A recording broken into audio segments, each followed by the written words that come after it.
Tom, comment vas-tu? Que se passe-t-il, Rick? Ceci. Oh, mon Dieu. Ce n'est pas tous les jours qu'une momie ancienne arrive à la boutique. C'est pourquoi j'ai demandé l'aide de mon ami Thomas, qui est archéologue. Il saura me confirmer si elle est authentique et quel âge elle peut avoir. Je n'ai pas souvent la chance de voir une chose comme celle-là. Le faucon représente le dieu Horus. Son œil droit symbolise le soleil et son œil gauche symbolise la lune. Les ailes du faucon représentent le paradis.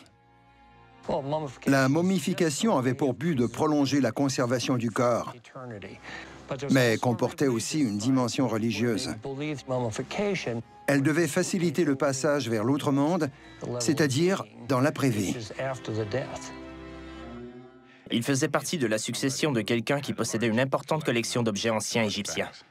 Elle semble très bien conservée. Par contre, il faut savoir une chose.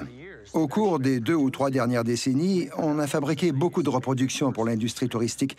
Je vais devoir l'inspecter de plus près avec une loupe.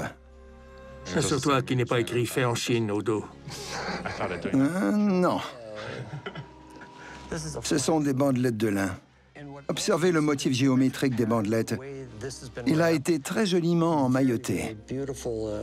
Peu de momies sont enveloppées avec autant de soin. Et si ce n'est pas une reproduction, le style du tressage et la forme du sarcophage indiquent qu'il daterait de la période ptolémaïque. Il aurait donc entre 2500 et 2600 ans.